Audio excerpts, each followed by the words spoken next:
There are many new monsters you're going to face in the Wizard's Tower. Let's take a look at the first three here, the Cyclops, the Centaur, and the Golem. They all share a similar mechanic. They have a set of icons on the bottom. One has a skull that shows you the ring that they will die in if they are hurt for even a single point. The other one is an X over an icon telling you what ring they are immune to attacks in. So for example, we've arranged them in the ring right now where they're vulnerable. The Cyclops perishes if he takes 1 point of damage in the Archer ring, the Centaur is slain if hit in the Knight ring, and the Golem is slain if hit in the Swordsman ring. Doesn't matter if that hit comes from a regular card or a wizard card or anything, 1 point's all it takes. On the other hand, their immunity, oops, there we go, that's their immunity.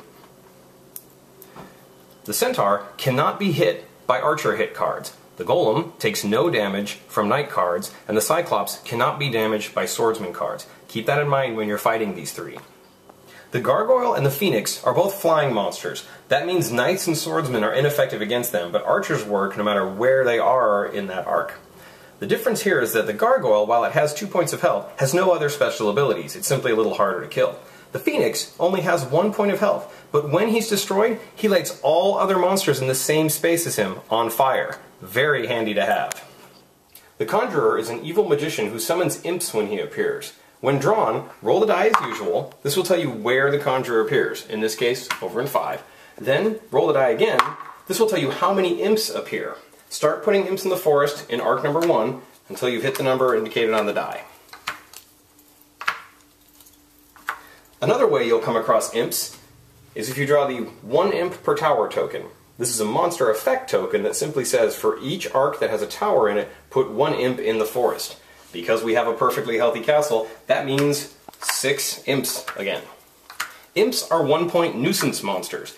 They're not terribly dangerous on their own, but as you can see, they tend to come in large numbers. The other thing to remember is, when you slay an imp, it's discarded and put back into the imp pile. No one gets to keep them for trophy points.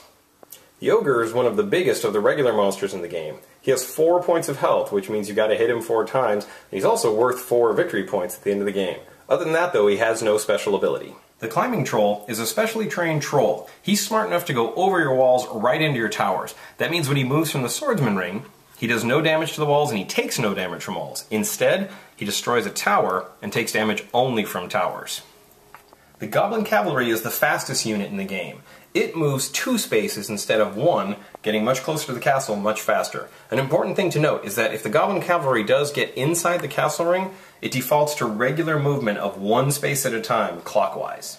One important thing to note about the Goblin Cavalry: if the token is on fire, it still moves its usual 2 spaces, but it only takes 1 point of damage from the fire. That's because even though it was a move of 2 spaces, it's just considered 1 movement. The Doppelganger is a very special type of new monster. Once he's placed in the forest, the Doppelganger doesn't move and can't be damaged in any way. Instead, it waits to replace the very next monster that dies. So for instance, if the players were able to slay this orc using 2 Knight cards, the orc is slayed, but it replaces the Doppelganger. Doppelganger is removed from the game and worth no points. The player who killed the orc does not get points either, since the orc has just respawned where the Doppelganger was. You're familiar with boulders from the base game Castle Panic. In the Wizard's Tower, the Flaming Boulder is even worse. It's done with the same mechanic of rolling to determine the arc it comes in at, but flaming boulders are just that, a boulder on fire. The boulder would go under this flying creature, and it wouldn't stop until it hits and destroys the first piece of the castle it reaches. The special trick it has is it then lights the second structure it hits on fire for 1 point.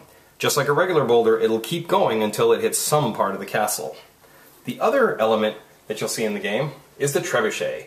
Considered a flying boulder, it works exactly the same as a normal boulder, with the exception that it only travels through the air. This means a trebuchet will destroy flying monsters, but it will ignore any regular ground monsters. Again, it doesn't stop until it is some part of your castle, destroying whatever structure that may be, even if it has to go all the way through the board.